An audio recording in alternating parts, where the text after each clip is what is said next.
Welcome, everyone, to the second part, where we finally see the wonderful and glorious Seto Kaiba exact his revenge. Revenge on who? Revenge. Oh my god, maybe I did get this game from McDonald's as well, because now this is bringing back memories. Yeah, as you can see, both games use the exact same engine. And there you go. See, a cool feature of Kaiba the Revenge is that if you have Yu-Gi-Oh! The Destiny installed, you can combine cards from that game. So basically, all the cards you win in that game will also be available in this game for you to use.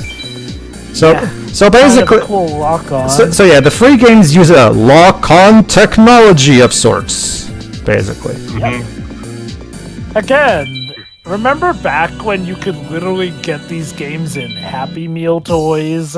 Again, as the Happy Meal. Again. Well, I once got a full-fledged football management simulator in a magazine. Again, Konami, just put these on Steam just as a nice little thing for people to play. I mean, they can serve as a curiosity, if anything, if nothing else. I mean, I would have made a What Are Video Games joke about Konami, but they still do make these games. Yeah. Oh no, I do. I feel like people need to realize, yes, Konami sucks, but they still do make games. It's just not Metal Gear, which I don't know. But that's not what I was talking about, though. What I mean that these three specific games, it would be nice for. I was referring to what Dweb said. Sure. Like, I feel like it would be nice to have these easily available. Because similar to cases like Tekken for Namco and Mortal Kombat for Warner Bros. Victory is not in the cards. Ha! Okay. It's kind of, it's all part of this giant simulation toy. Yes. Alright, so let's face against Seto Kaiba. I'll admit, Seto did pretty much create my favorite incarnation of the technology, which is shown mainly in Yu-Gi-Oh! GX. That being where the holograms weren't, per se, harmful like, a shadow game could be, but they could interact with the players in some very comedic fashions. So yeah, welcome to our Eric Stewart simulator.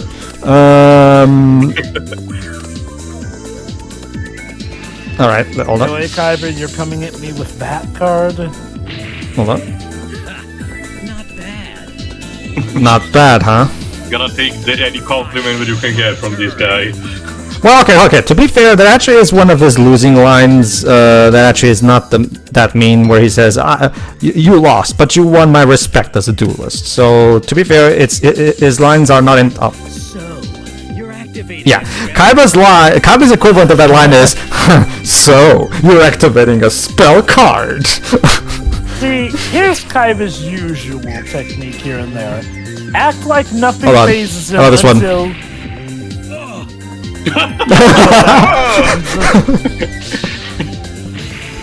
Good time.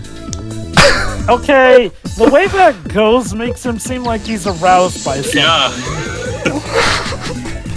Okay, Eric, I wanted to make Kaiba sound like he just saw, the biggest rare collection of rare cards ever. You think that's funny, Tail? Wait till you see his I activate negate attack animation. Okay. Also, this music actually fits more what the modern standards for Yu-Gi-Oh! Music actually has become. Yeah, considering the mechanical setting of the duel, they made the music accordingly. Whereas Yu-Gi-Oh! Destiny's music is more mystical and ancient Egyptian shit. It did started assuming a proper identity with Attack Force games on the PSP, actually. Because that's actually being kept to this day. Which means, of course, Theo, that for the Joey the Passion one, where we play in the middle of the street, we have hip-hop. Turn my monster Of from course. the graveyard to the field. Monster reborn. Yep. Shall I? Nah. Go ahead. You kind of played a little... I activate my spell card. Oh, okay. He's about to tribute. Hold on. This card represents my pride and soul as a duelist. I summon my almighty Blue Eyes White Dragon. I love how even the game gets ahead of him and is like, yeah, you know which one he's talking about. Oh no! Kaiba summoned his almighty blue-eyes white dragon. Whatever shall I do? There would be a shame if there were a spell card for that. Oh wait, there is. Oh, okay. There you go. So, you're activating a spell card. Yeah, it's a spell card that's gonna Hold on. absolutely mop the floor with you. There you go. Ah! No, that's impossible! You can't destroy it that easily! And this is why, kids, these days your boss monster needs at least an Omni Negate effect. Amen to that! Before all the link summoning and synchro summoning came in. It started, having developed a monster that could be decently indestructible without very super weird summoning conditions or similar. Started around the Synchro era, roughly. So the gladiator beasts are, well, beasts at pretty much negating spell and trap cards. I'm also talking about resisting being destroyed. I actually forgot. Did that too! Fun fact. Did RP Feather Duster go? I'm sorry. Probably. Knowing them, probably. Fun fact, if you go into the data files of these games, and you look into the audio clips, there's actually quite a lot of unused audio clips. There's one, like for example, with Yugi, there's other audio clips for other cards that are not in the final game for some reason. So, which basically led fans to believe that originally the actors did record a lot more lines than what we see in the final games. It's just that for whatever reason they were never implemented in the final game. Because if you go into those data files and check out the audio clips, there's a lot of audio clips for cards that are not used. It's weird. I wonder, if these games were, okay, assuming that these games were only obtained through means like, getting them packaged in or something, were these games ever, sold on their own? They were. They didn't release at the same time. They released one after the other. So yes, this was back in the day where you just had to buy them physically on a CD, and the whole game would be on the CD. It's not like what happened in 2011 with the physical PC release of Sonic Generations. Because I don't know if you guys have it, but I have the physical DVD PC release of Sonic Generations. Here's the problem: it's a DVD. But and the whole game is on the disc. To be fair, here's the problem: you still need to log into Steam to play it. So you can't play it offline. So it has always online DRM stuff. Yikes! So it's a case where the digital version is actually better to play. God. I can understand that it's supposed to be anti-piracy because it's very easy to pirate a physical PC game. The idea was to just fight piracy. But yeah, it is annoying. But you're taking this game pretty well, given that we destroyed your precious blue eyes. Yeah, I gotta say, I've been watching a few bits and pieces of GX recently. Hold on, Tips. And even out of distraction. He's dying inside. see what Kaiba's win quote is. Well, losing quote, but yeah. Alright, and you can even save a replay. Total Rider, oh my god. Yeah. I had 3 bad recalls. So, Skull Rider. This is impossible. How can an amateur take me down? Concentrate. Anyway, as I was saying, it was kind of even in the earlier episodes, it still felt like it had a bit of a gagged up vibe about it. Yeah. Again, I love how and I'm not kidding, every time he summons this card, it's always the exact same thing. I summon my faithful servant, Rajin, the mystical genie of the lamp, and it's always said in that exact same way. Yeah, that was fucking Wow, Kaiba's a ventriloquist. He's able of saying those words while keeping his mouth open. Like, seriously, have you tried it? I tried it, it doesn't work. But first of all, I checked. Yes, much like Monster Reborn, Harpy's Feather Duster has been banned and now is limited to 1. Oh, you activate Imperial Order. See, here's the thing, guys. Here's what Imperial Order does. You keep it on the field and you pay 700 life points at the beginning of each. I will eradicate you into oblivion. win. Don't speed everywhere, Two Kaiba. of my monsters on the field as a tribute. And the monster is Barrel Dragon. Okay. This one is actually still nice these days. Fuck. Wow, that sucked. Yep. Shoot. All right, so let's skip. Let's skip to a point where I lose, so we can hear another. The first winning quote of his. Why not? A pathetic dog like you never had a chance against a champion like me. How humble. Well, Kaiba's not humble, to be fair. That's in character. Yeah, no. Let's see if you're worthy of calling yourself a duelist. There you go, dudes. You were saying fuck you to Yugi. Kaiba's way more of a dick than Yugi is. I mean, sure. That's the thing, though. I expect these lines from Time, but I don't expect them from Yuki. Oh boy, Queen Bird. Terrible level. Drill this into your head. Your dueling skills didn't beat me. I only lost because you had the luck of the draw. Take the L. Damn, Kaiba. Seto Kaiba Hold on. using copium. Yeah. Oh boy, change of heart. Any exchange of heart? It's all over for you. I offer two of my monsters on the field as a tribute. Do not spit on me, please. And a Barrel Dragon again. God damn it. Oh crap. All right, so one is the third losing quote. Well, I'll read it. Fuck you, you pathetic duel. No, this is actually one of the nicer one here. I'll compliment you on making it this far, but you will never be able to defeat me.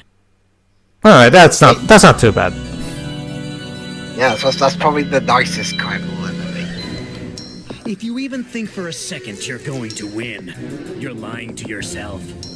Am I now? This is I see. Kaiba's MO. Rely on demoralizing your enemy as much as possible and acting unfazed until you are absolutely cornered, in which case feel free to break down and cry in a corner. Minions decides to serve me.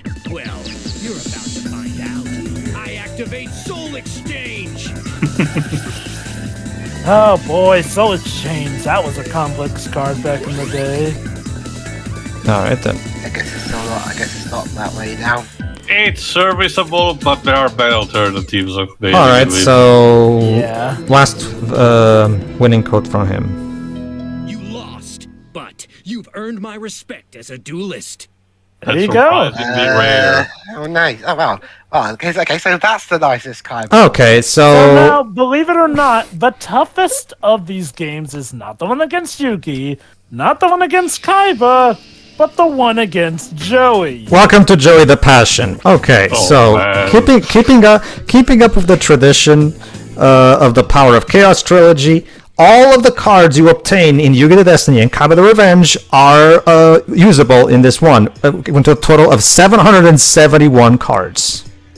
Damn, really? Yeah, the hardest one is against the character who the main protagonist of the previous game keeps racking on all the time. Yeah. And you can choose which type of deck Joe uses. Either a deck that only uses cards from this game, or a full Power of Chaos card set, which uses cards from all three games, basically. See, here's the ironic thing. Joey arguably did have one of the best decks, realistically speaking, in the All in the monsters. series.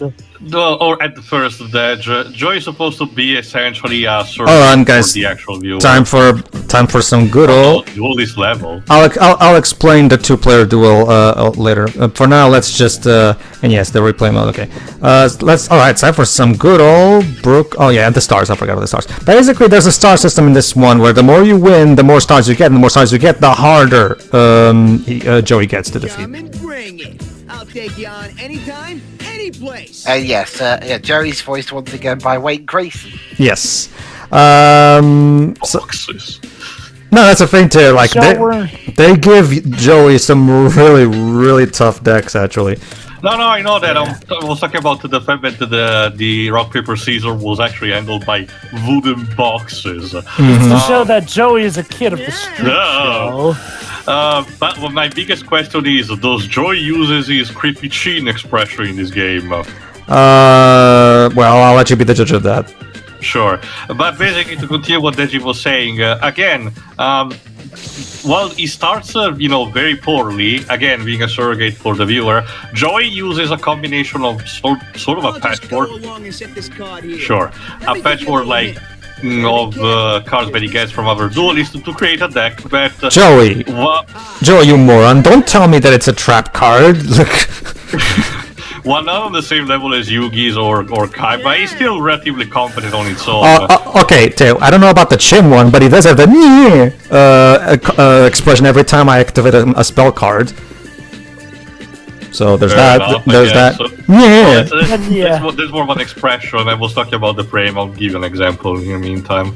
But yeah, like I mentioned earlier, while his deck does start off a bit weak, and yes, he is one of the rare characters in anime who actually ended up getting a bricked hand. Ergo, a hand that he started with on the first turn where he could literally place down nothing. His deck is definitely one of the better ones by the end of the anime. Okay, one thing I've actually been wondering when it comes to the dub. It's interesting how people, from what I can tell, people didn't seem to mind the accents too much in Yu-Gi-Oh!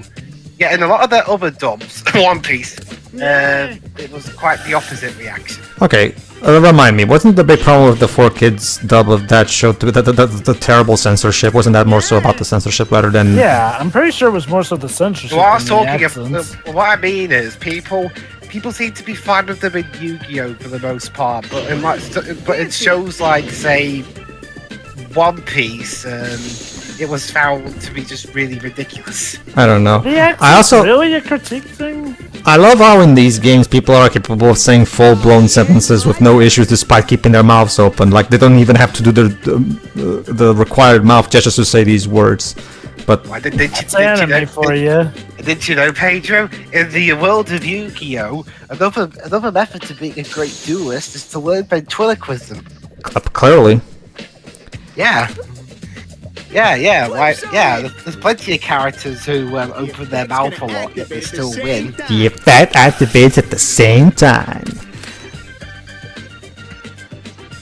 All this music.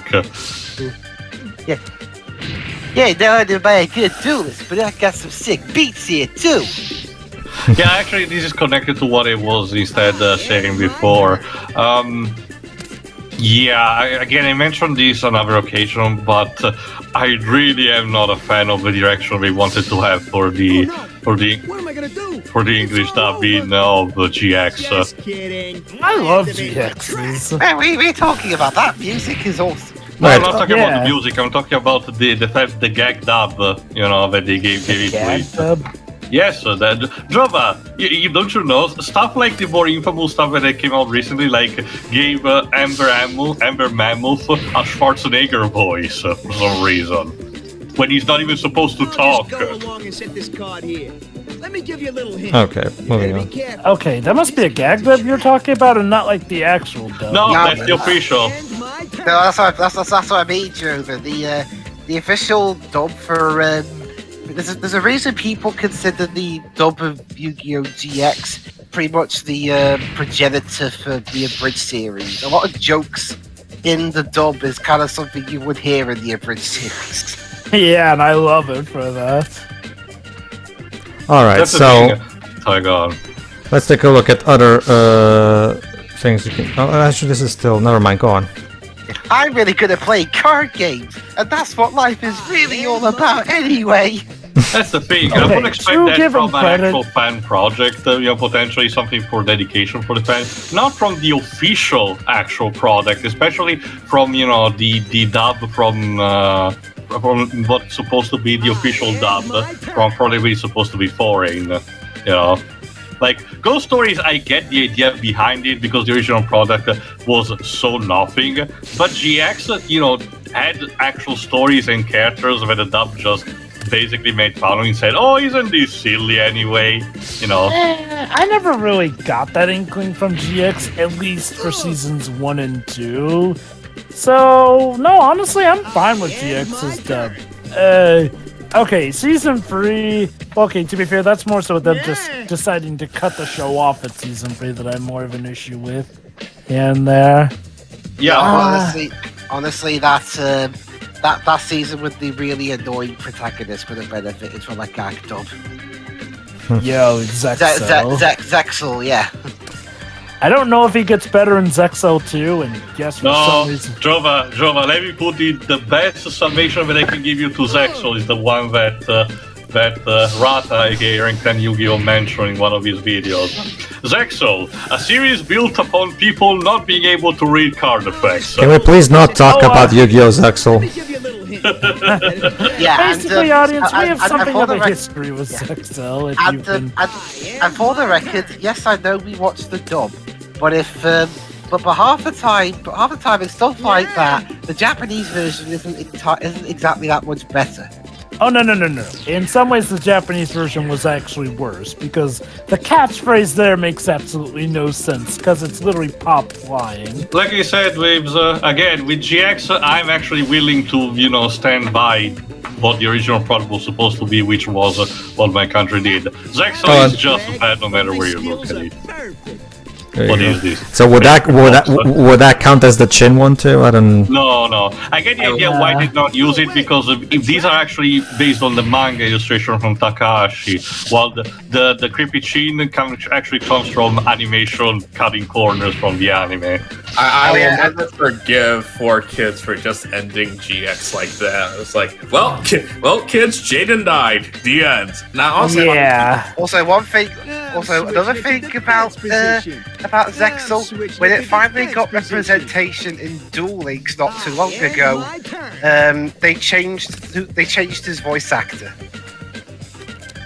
For the dub, I mean, like in the show, he was voiced by a guy named Eli James, but whether he was unavailable or whether whoever was in charge of casting thought that his voice was just too annoying, they recast him in Duel Links with a guy named Noah Benjamin. And from what I've heard of his voice, it's less grating. Nothing special, but at the very least, isn't like the English equivalent of Black Clover. I still don't get why Zexel of all series was the one that literally got a Zexel 2. And by that I mean it literally got a sequel series called Zexel 2. Oh, I don't know, Jova. Probably just the way the Toei, I think it was behind it. Whatever, the animation company decided to structure it. To elaborate a bit for those who don't know. Hold on, no reaction. A special There you go. Wow, that's actually a pretty good card. No, Dark Necrofear is one of my favorite cards. But why is Joey having it? Actually, I'm the one who's using it too. Actually. Well, all right. No, sorry, I get confused because that card effect is that when it gets destroyed, it gets summoned as an equip from an equip from stealing another monster. I got confused a bit. Yeah, basically I have an entire deck comprised of mostly Fiend-type monsters. Why? Because Dark Necrofear can be only special summoned from your hand, not tribute summoned, it can't be tribute summoned, but it can be special summoned by removing from play 3 Fiend-type monsters from your graveyard. As a result, if you have a deck of mostly Fiend-type monsters like I do, it can be a very useful card. And like Teo said, yes, if he gets destroyed and sent to the graveyard via battle, you can, in the next turn, activate him, use him as an equip card to steal a monster from your opponent's field. So yeah, he's a very, very useful card. Alright, to elaborate what I said earlier, when Black Clover first started, in its original Japanese, it immediately became infamous for the voice of its main protagonist, who apparently had never really done much in the way of voice acting before, and was infamous for sounding like he was trying to imitate a car engine rather than a character. Seriously, talk about the original. Yeah. Can you believe, Lewis, that the character on that front, the character is actually a bit improved in Jump Force? He doesn't scream as much. Yeah, basically, this is what he sounds like in Japanese, at least for the ones that I've seen. Oh yeah. Black Clover is definitely one where I would say just listen. If you really do want to check that show out, because the show itself ain't really that good either, stick with the English dub. The Japanese dub will cause your ears to bleed. Or better yet, just read the manga, as usual. It's Yeah, like, but then you'd be hearing his voice in your head. alright, so Yes, Pedro? to give credit, Oh, torrential tribute. Yes, Pedro? yes, to give credit, they don't have Joey say, I'm just gonna go ahead and put on this card here. Let me give you a little tip. And, he doesn't say that every single episode. Instead, what they do is, they only have him say once per turn. Like, as in, he will say it once, and then he'll put all 3 cards on the field all at once without saying it. So it's not like with Yugi, where he says, now, I'll set a card. Now, I'll set a card. So fortunately, they did fix that problem from Yugi to Destiny. Doesn't he So it have... really feels- hang on. It's a case where Joey technically gets Oh, the so most let's blessings. customize this. I offer 2 of my monsters on the field as a tribute. So what is it? Barrel Dragon. Oh, it's Barrel Dragon. Dragon. Thought it would have been Jinzo. Jinzo Basically, doesn't you see- require 2 tributes, Dave, only 1. Only one? Okay. Yeah, again, Jinzo was amazing and still I kind forgot. of The is. Red Eyes Black Dragon instead is level 7, I think. Yeah, the Red Eyes Black Dragon. We'll see him summon Red Eyes Black Dragon in a few minutes. But yeah, it feels like Joey essentially has a case where, because this game was the latest edition, his got the most fleshed out. Basically, it would be basically back in the early 2000s, this was basically the prototypical PC Yu-Gi-Oh game. These 3 games, basically. And Yeah, like I did mention before, much like with stuff like, say, Tekken or Mortal Kombat, I get the idea when the publisher doesn't necessarily want to repropose it, mostly because they consider the newer games just an updated version. You don't see any value potential in this. But I do understand that at least for preservation purposes, it would be nice to be put up on sale, even if they don't want to be on full price or something. okay.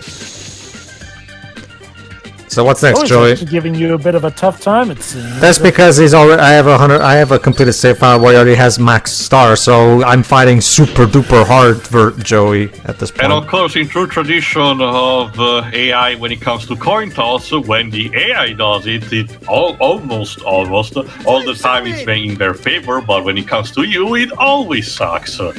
Brilliant. Do you think the machines are already starting to rebel? Although, to be fair, this is not the Yu-Gi-Oh game with the smartest AI that I've actually seen, because that honor goes to a game, a prototype free-to-play that Aversion did before Duel Links called Dual Generation. Actually, they did not Duel Links, but basically more of a prototype of a Legacy of the Alright, Duelist. we're about to see Joey's first winning quote. Okay.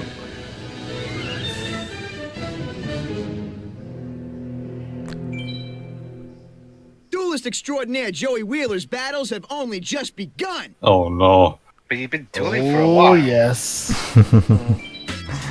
Alright, so, next quote. Joey Wheeler doesn't take a backseat to Oh, no yeah, one. the It's timing time of the to music duel. and when Joey started to talk, I think it was going to go into a rap. Next. Let me give you some advice. I didn't win because I'm the #1 duelist in the world. I won because you stink. Wow, that's incredible. That's incredible. Yeah, that's incredibly out of character for Joey. I thought Yuki was a bit of a dick in the first part. I think Kaiba would be telling you to calm down there. What would your sister say? Better keep strong. Well, she wouldn't be able to see that. That's the thing, Deji. She did regain her sight partway into the show. Oh yeah. After the Battle City arc, well, I like to assume this is before. Yeah. Okay, that's the thing. Actually, from what I've read about the difference between the manga and the show, I actually kind of prefer how the anime handled that bit between Serenity and Joey, because in the manga it was Kaiba that saved Joey from drowning, but whereas in the anime it was altered so that not only was Joey the first thing she saw after she got her eyesight back, she actually jumped in to save him from drowning. Yeah, that's better thematically, definitely. Yeah. I mean, I get Viciously ironic. I get that Takahashi won. Okay, and yeah, enjoy the passion. If you get a card you already have, you actually have the option to draw another one. It doesn't. Because Earthbound Spirit exists. It doesn't always happen though. It's kind of random. But yeah, as you can tell, grinding for cards in these games is a pain. Hey, give me one more match. I know I can beat you this time. You've You beaten lost, us get enough over it. times. Now I'm getting the dog costume. Anyway, you were saying earlier, Pedro, about the anime difference. I can understand what Takahashi was going for. He wanted to showcase that Kaiba is not the cold, heartless person he usually comes off as. But at the same time, from an emotional payoff point, yeah, it makes more sense for it to be like that.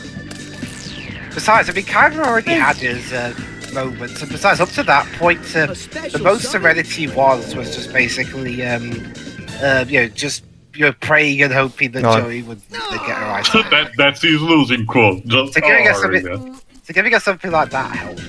I think either one works for different reasons. Copycat's effect activated. Now, which monster should I choose? Well, How about the forfeit monster? there's only one monster on my side of the field, Joey. So, all right, and now hold on.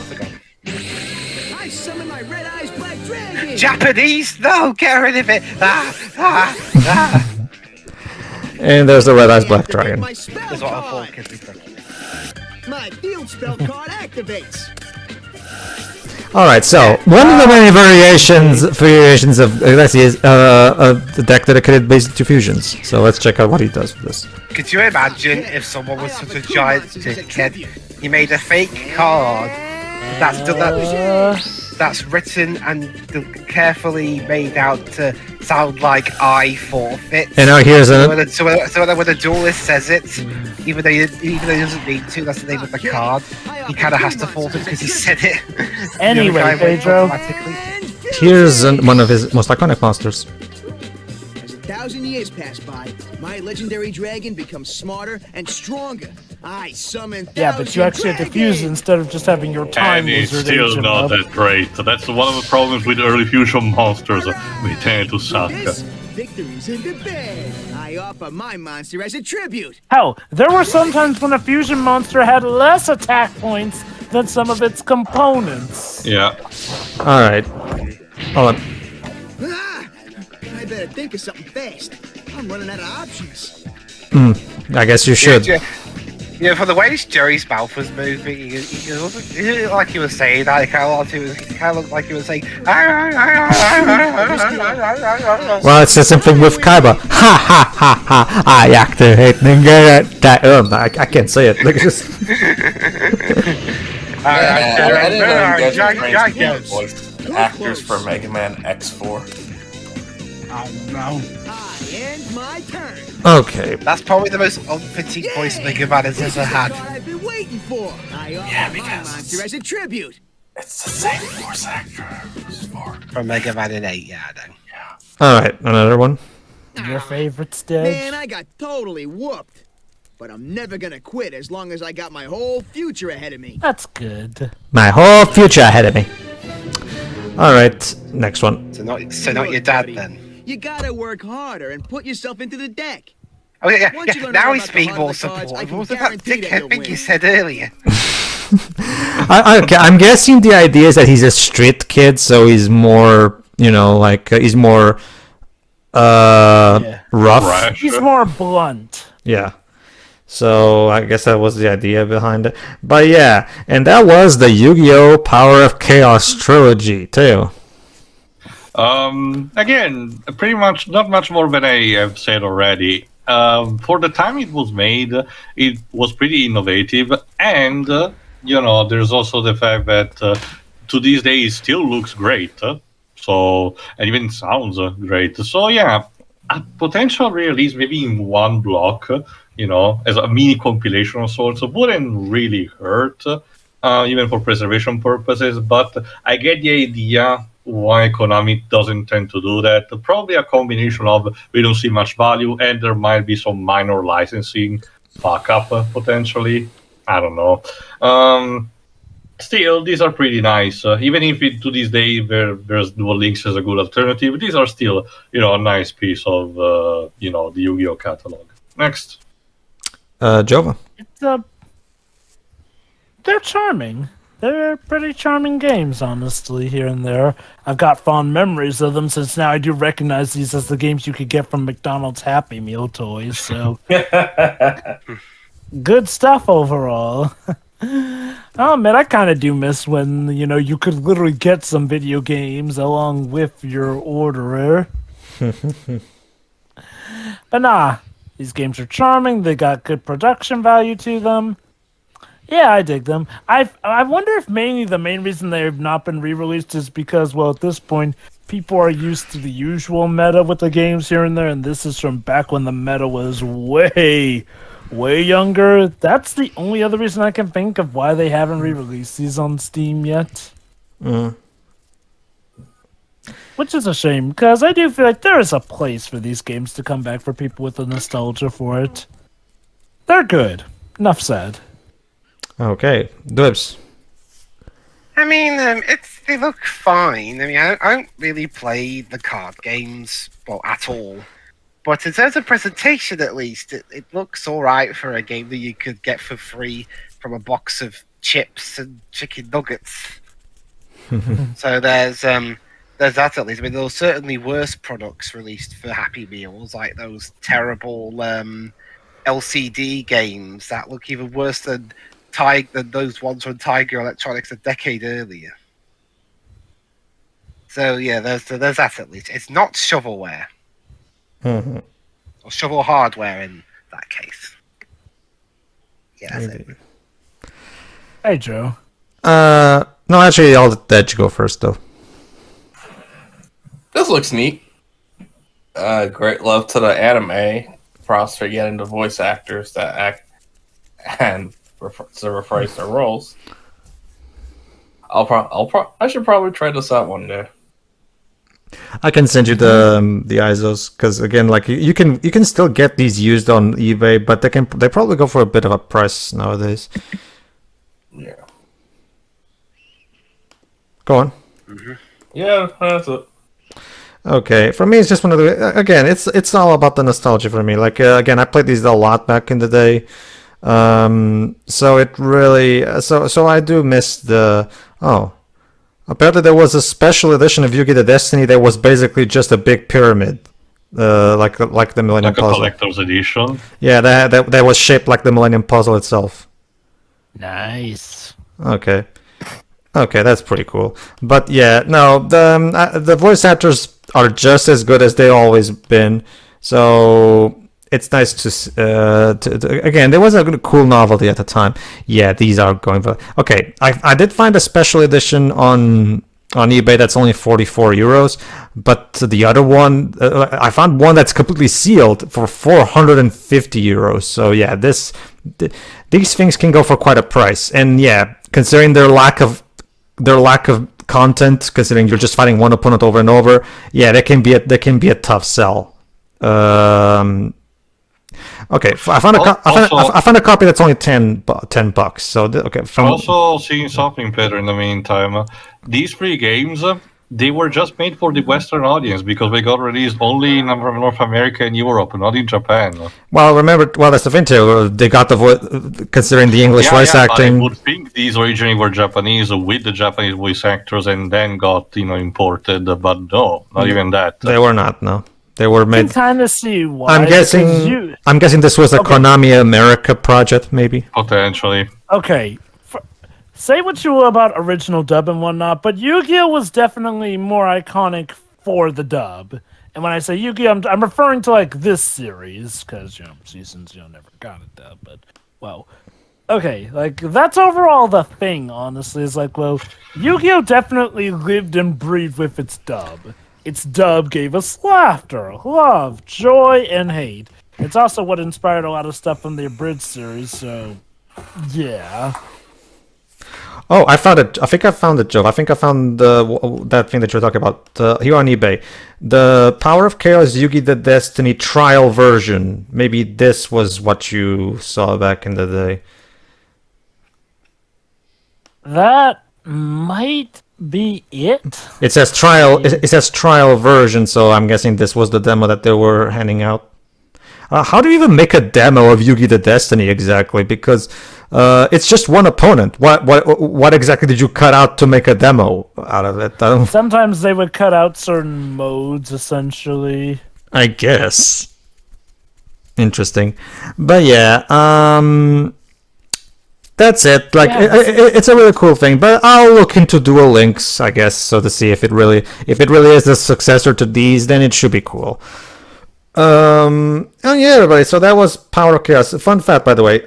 Did you know that 4Kids actually did release the first 9 episodes of Duel Monsters, completely uncensored and redubbed from scratch with the same voice actors, but this time they just left the script in, like, as in the script in those 9 episodes is literally just a transliteration of the Japanese script, and if you watch those.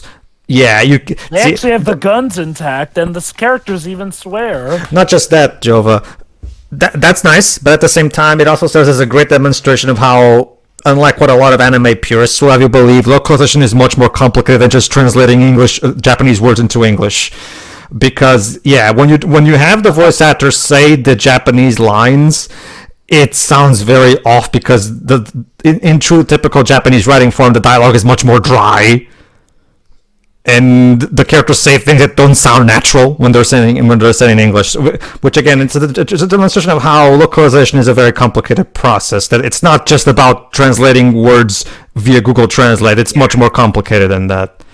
Something Studio Car is still up. It's not a matter of being. It's not. Don't get me wrong. The episodes are perfectly watchable. It's just that, yeah, like some lines there sound unnatural because you don't. Yeah, what works in Japanese doesn't necessarily work in English. But yeah, that was the Power Chaos trilogy. Everybody, tune in for whatever Yu-Gi-Oh game we do next. Yeah. See ya. See ya.